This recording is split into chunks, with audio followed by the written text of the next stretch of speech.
Hello and Fakhar रागले to all of you. मैं हूं फ़खर यूसुफ़ज़ई और आप देख रहे हैं डिबेट विद फ़खर। डिबेट में आज हम बात करेंगे बजट की। वैसे तो बजट हर साल आता है, जून के महीने में एनुअल बजट होता है, लेकिन पाकिस्तान में बहुत सारी चीज़ें ऐसी होती है कि लोगों को बहुत इंतज़ार होता है। और अभी तो जिस तरह की इन्फ्लेशन पिछले 1-2 सालों से हम लोग देख रहे हैं, या बाकी बहुत सारी प्रॉब्लम्स हैं, जिस तरीके से रुपए की डिवैल्यूएशन है, फिर आईएमएफ के लोन का ना मिलना है, तो ये सारी वो चीज़ें हैं कि शायद ज़्यादा लोगों का अब जो फ़ोकस है, वो बजट की तरफ ज़्यादा रहा है। हालाँकि पहले भी होता था, लोगों को ये होता था कि सैलरी कितनी बढ़ गई, बाकी टैक्सेस वग़ैरह कितने लगे, किस चीज़ में हमें छूट दी गई।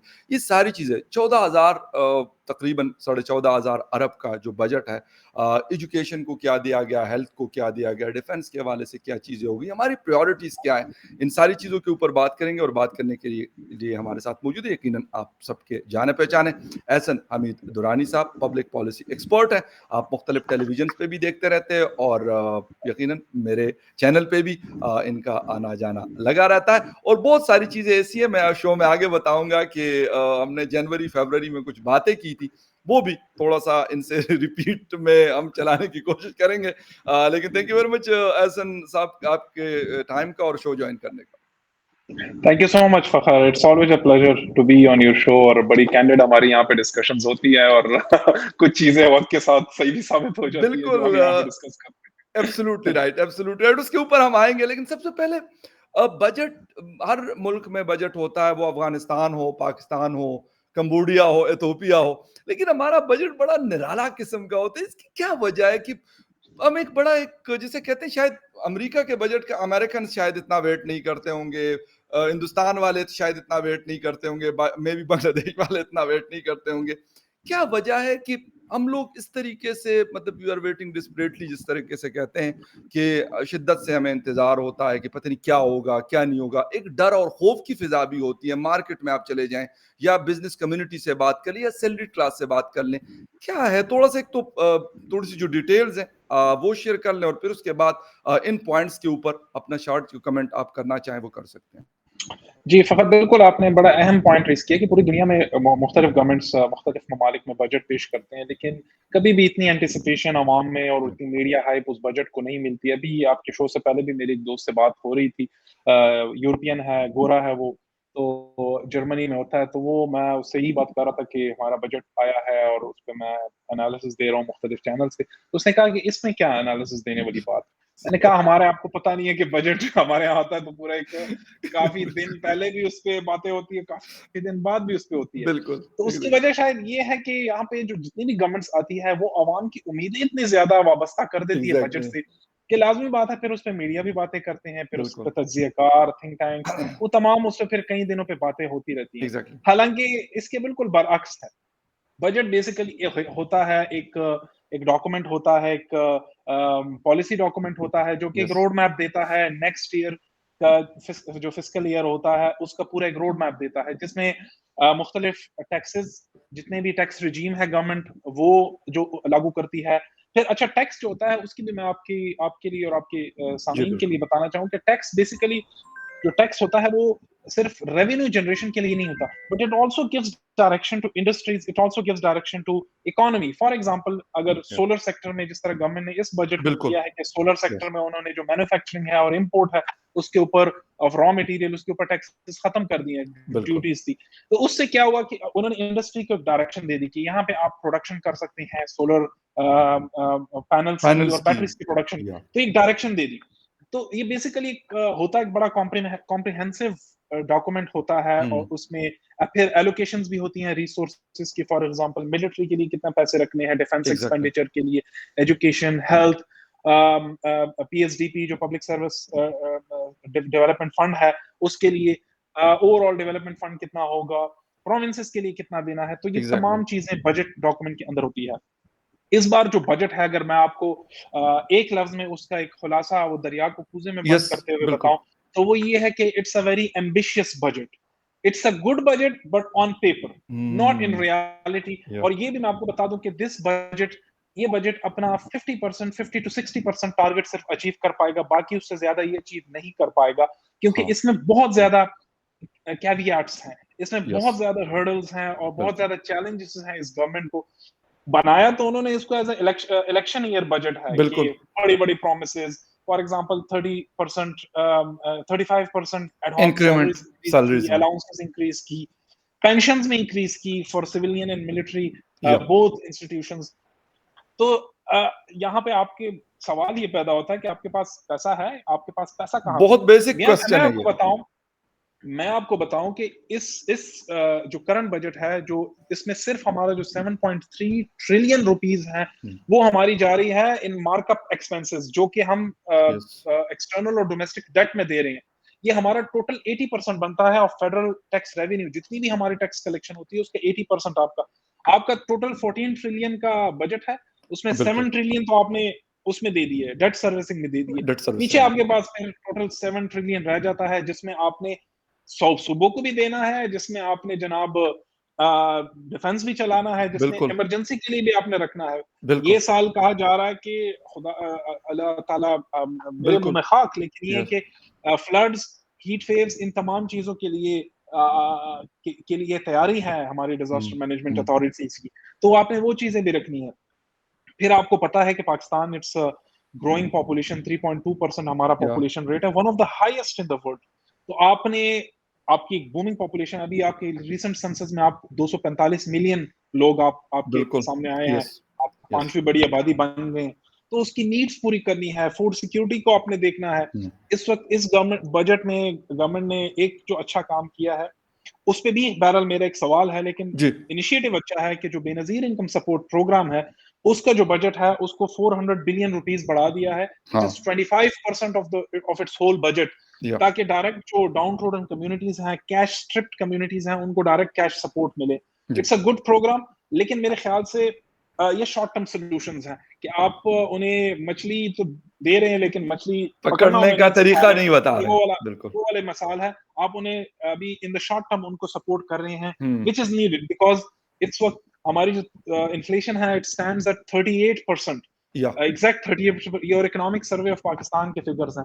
जो ये करंट बजट पेश किया है इसहाक डार साहब ने, वो ये वो कर रहे हैं, एक प्रोजेक्ट कर रहे हैं कि in the next fiscal year the inflation will come down to 21%. या Again, this is ambitious, और अगेन मुझे तो इसहाक डार साहब की जुबान का बिल्कुल यकीन नहीं है। आप करते हैं तो यू आर मोर देन नहीं, वेलकम। बिल्कुल, असल में वो गोरखधंधा एक असल में एक वो गोरखधंधा है और वो इसहाक डार साहब को नो डाउट कि बहुत अच्छे से आता है। वो पहले भी फाइनेंस मिनिस्टर 2 दफ़ा रह चुके हैं, 3 दफ़ा इनफैक्ट जी, और अभी भी वो हैं, तो उनको तो ये तरीका आता है और सियासतदान है हमें वो, गोल-गोल घुमाने का सियासतदान है वो। तरीका उनको बहुत अच्छे से आता है, वो बड़े फेमस है एग्जैक्टली जी। जी, जी। एग्जैक्टली फिर एक और चीज इस बजट में जो कंपेयर टू लास्ट बजट, इसमें जो या डेवलपमेंट फंड है, उसको 1150 बिलियन रुपीस कर दिया गया है। हुँ, और उसकी वजह यही है कि गवर्नमेंट चाह रही है कि ज्यादा से ज्यादा स्पेंडिंग करे, ताकि वो डेवलपमेंट दिखाई दे और फिर वोट्स उनको वोट गवर्नमेंट मिले। को मिले, वोट मिले।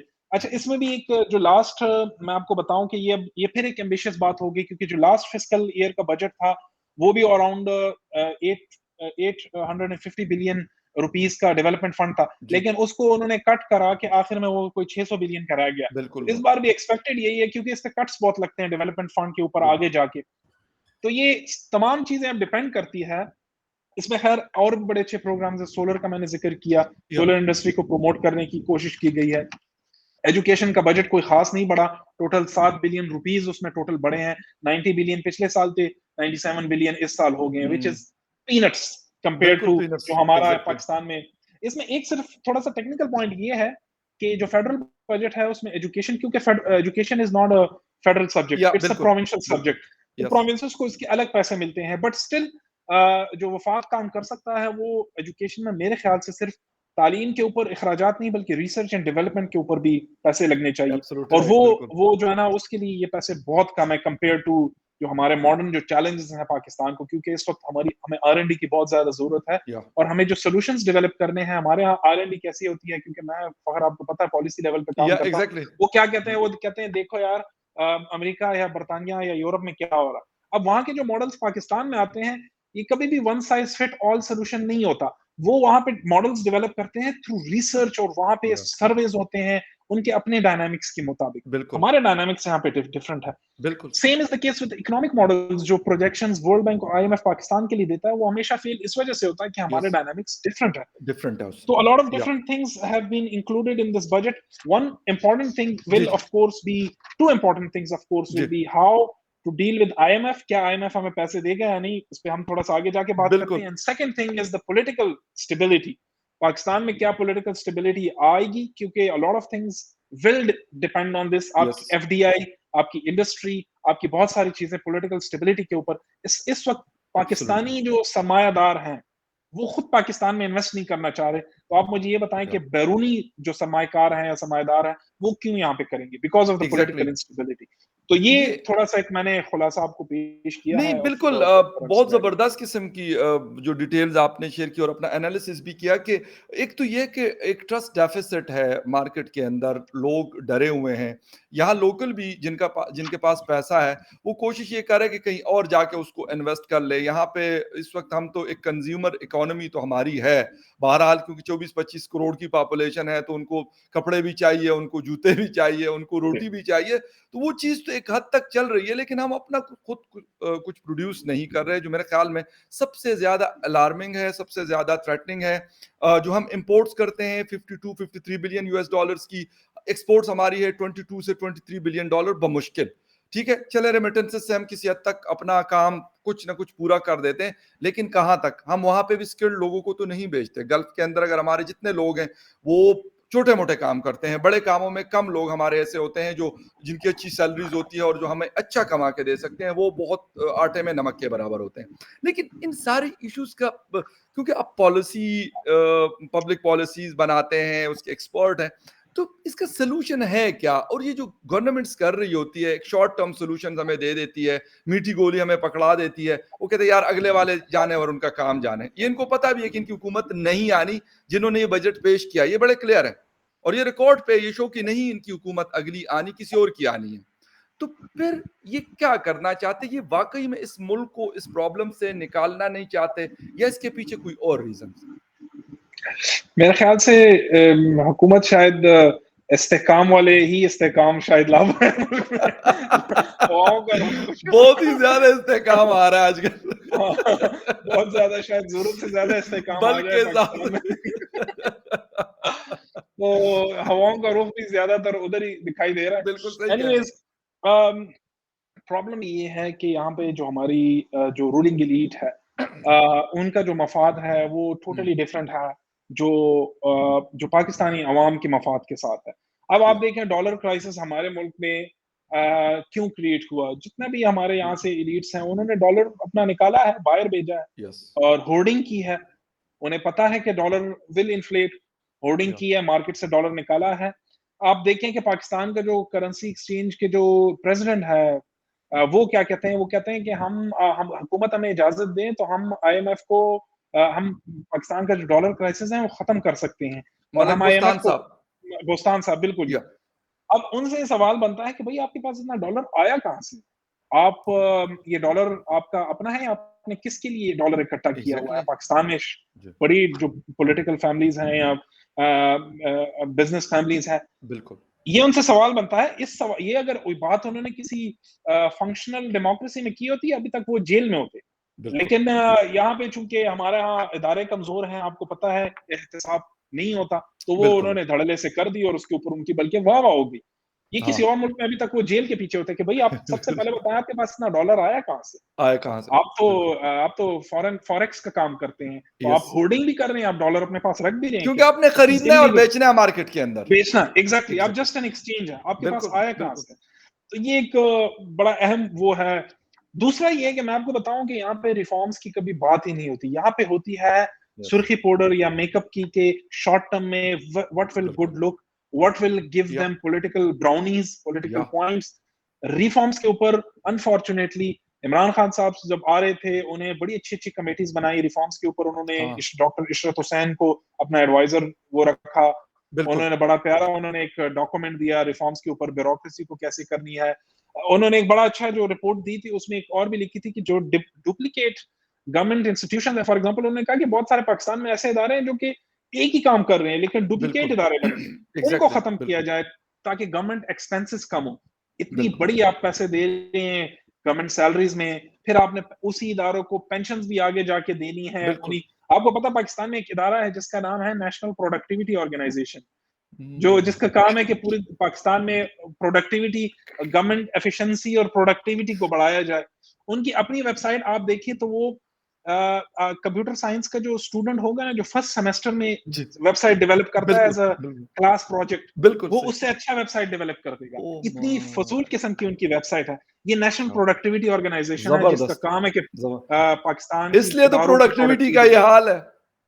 अच्छा, उस इदारे का इसके ऊपर ये प्रॉपर एक केस स्टडी है जिसके ऊपर बिल्कुल, मैं काम कर रहा हूँ और इसके ऊपर ज़बरदस्त। मैं बाकायदा इस पे मैं लिखूँगा एक पॉलिसी पेपर कि नेशनल प्रोडक्टिविटी ऑर्गेनाइजेशन का अपना एक सेक्रेटरी है, हुँ। उसका अपना एक मिनिस्टर के अंडर आता है, वो इकोनॉमिक ओह! अफेयर डिवीजन जो मिनिस्ट्री है उसके अंडर आता है मिनिस्टर, फिर अपना सेक्रेटरी है, फिर उसमें बाकायदा डायरेक्टर्स हैं, उसमें असिस्टेंट डायरेक्टर्स हैं, उसमें जनाब स्टाफ है, लोअर उसमें स्टाफ नायब मेंबर्स कासिम, होंगे उसमें। पूरा पूरा इदारा है। ज़बरदस्त, ये तमाम लोग गुड, सैलरीज़ ले रहे हैं, ये रिटायर होंगे, पेंशन्स ले रहे हैं, इनसे पहले जो बिल्कुल। रिटायर हुए।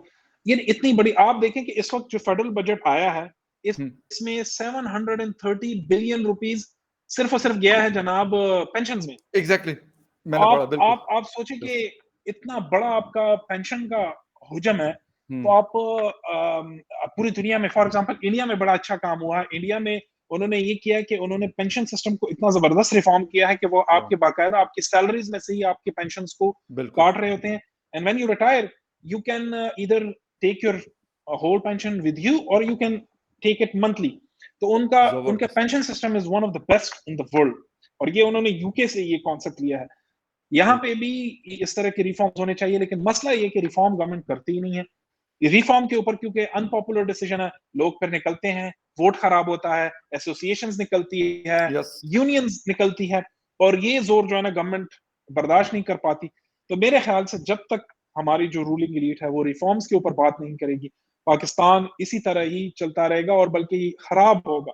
क्योंकि आप यस, अगर ग्राफ देखें यस। हमारी ग्रोथ रेट का, तो अभी जो प्रोजेक्टेड लास्ट ईयर का फिस्कल ईयर का अभी जो ग्रोथ रेट था इट वाज़ 5। 0.29% इस जी, साल, आपको मतलब पता है अमेज़िंग। वो 5% हमारी प्रोजेक्शन थी। बिल्कुल, उसके बाद उन्होंने खुद रिवाइज़ किया गवर्नमेंट ने कि 2% है, लेकिन इन एक्चुअल अभी जो ये करंट फाइनेंशियल या फिस्कल ईयर खत्म हो रहा है जून में 0.29%। यस, अभी गवर्नमेंट कह रही है कि हमको इसको लेके जाएँगे 2.1% या 3% तक लेके जाएँगे। डज़न्ट सीम लाइक दैट क्योंकि बिल्कुल, आपका इस वक़्त बिल्कुल। पूरा का पूरा वो रुका हुआ है आईएमएफ डील के ऊपर। आपके पास बायलैटरल जो आपके लेंडर्स हैं, वो आपको घास नहीं डाल रहे। यस, आप एक हद तक आपको सपोर्ट कर रहे हैं बस लेकिन उसके ज़्यादा आपको नहीं कर सकते। या because they have their concerns as well. इस वक़्त सऊदी और यूएई हमसे क्या कह रहा है? वो भी कह रहा है, "भाई make your house in order." या आप हमेशा हमारे बिल्कुल, पास आ जाते हैं और they are not giving any more bank checks.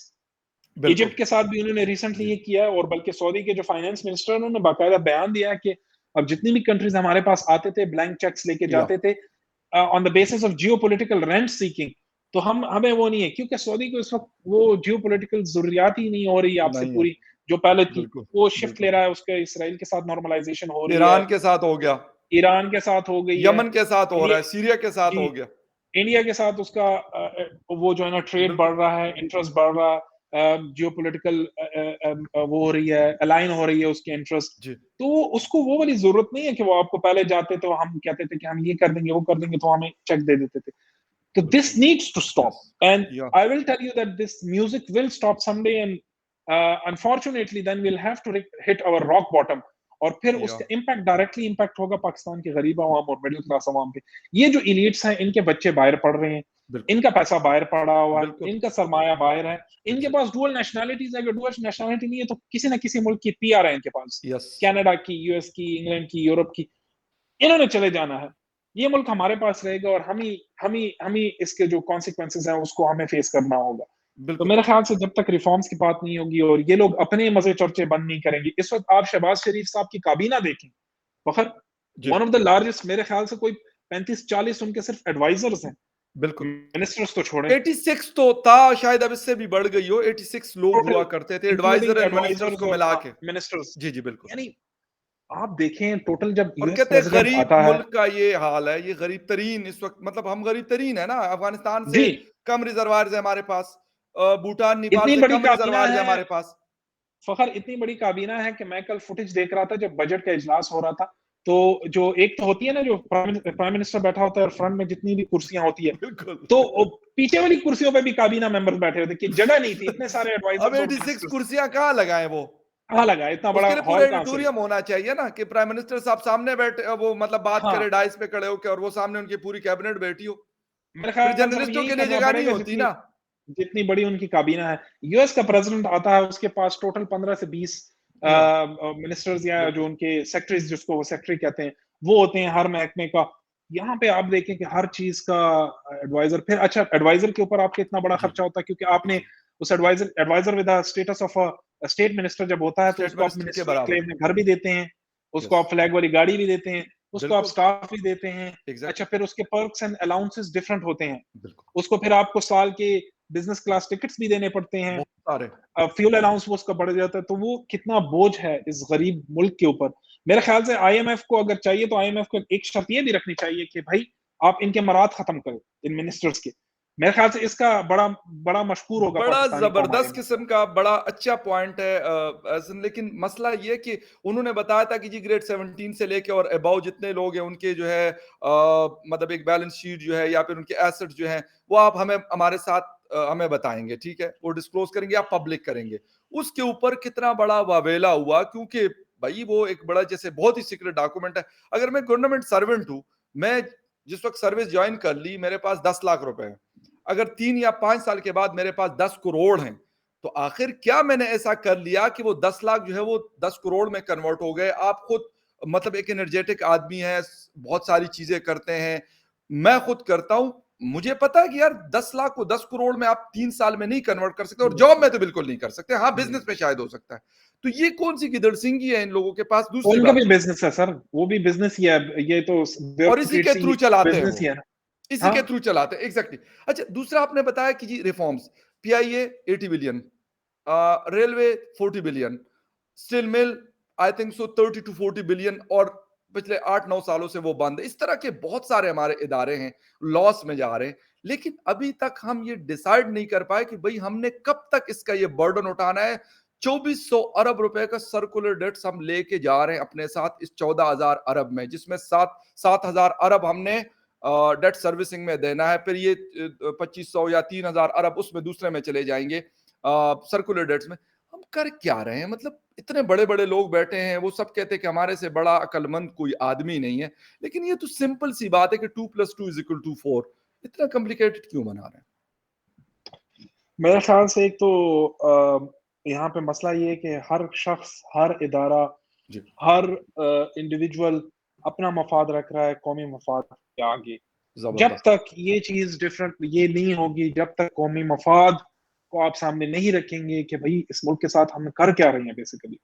या ये दिमाग जब जोड़ेंगे और सोचेंगे कि भई हमारे हम और मुल्क हमारे कहाँ पे चले गए हैं, बिल्कुल।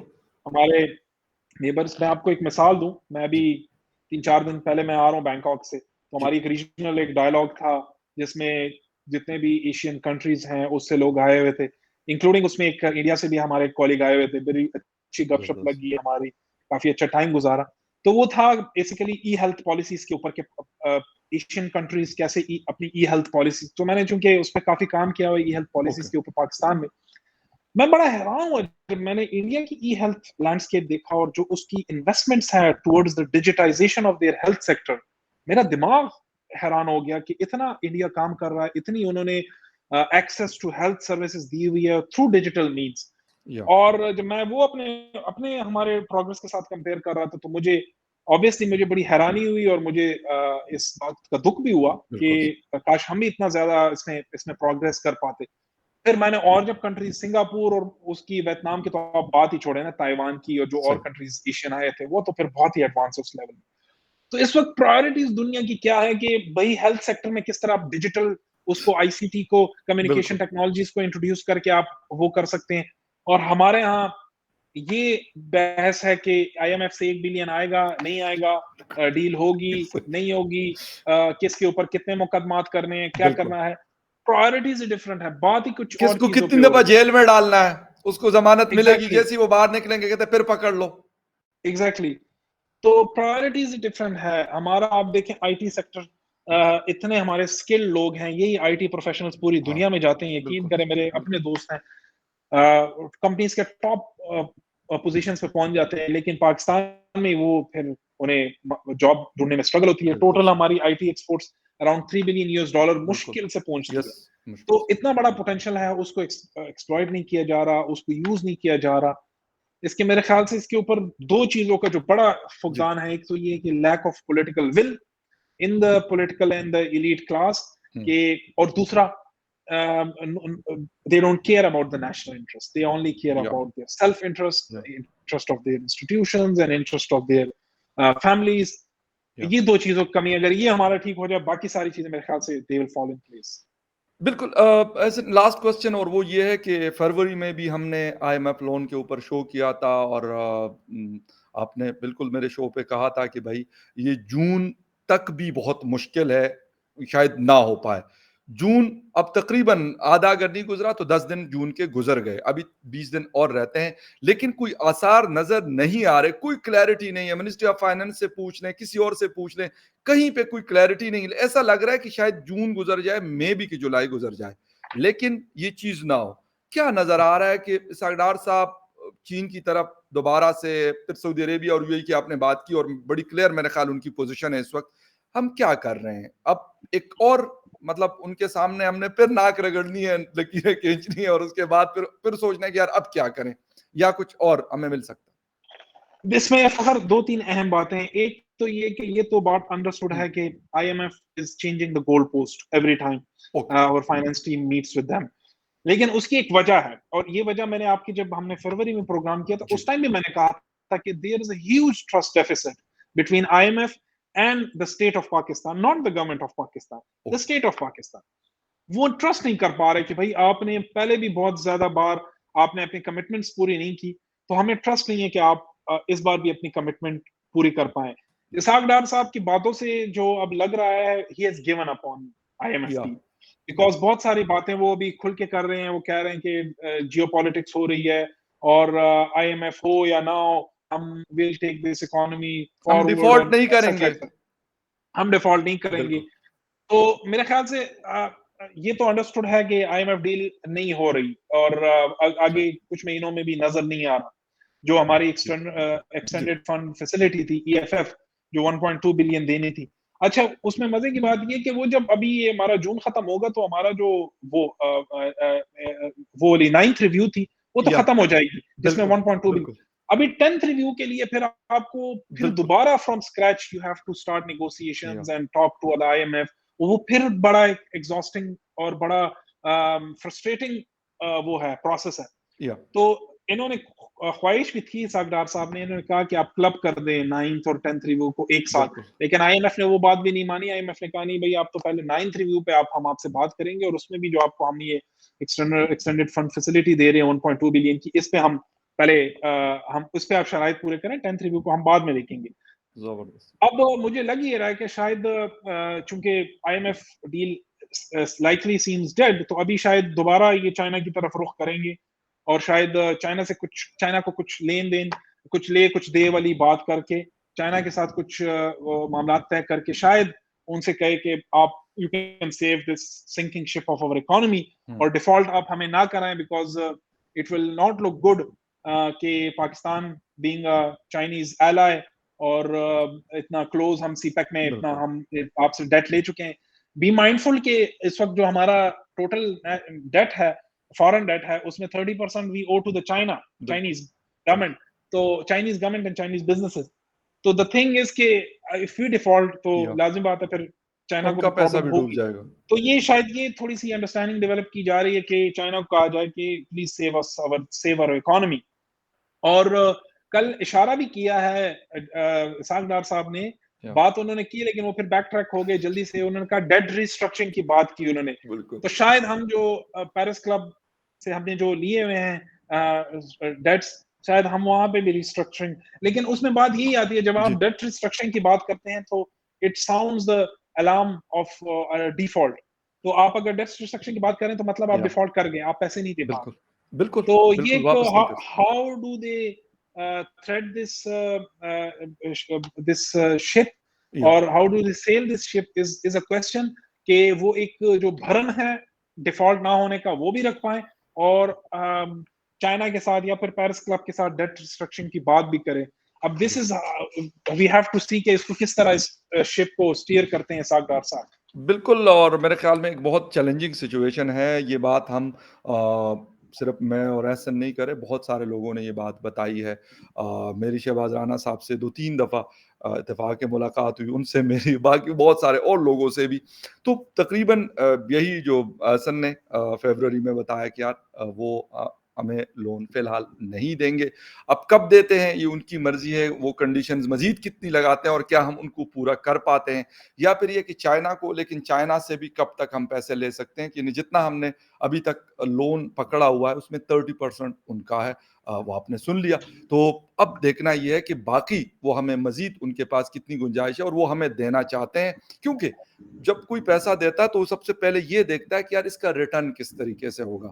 वो वैसे दुनिया में कहीं पे भी कांसेप्ट नहीं है कि कोई किसी को वैसे पैसे पकड़ा दे। तो मेरे ख़्याल में ये सोचना पड़ेगा इन लोगों को जिनके पास ये इख्तियार है या जो मुल्क को चलाने वाले लोग हैं। Ahsan thank you very much आपके टाइम का बहुत शुक्रिया। आपने शो जॉइन किया। And viewers thank you very much for watching debate with Fakhar Yousafzai. किसी और डिबेट पे फिर मिलेंगे। तब तक के लिए टेक केयर एंड बाय।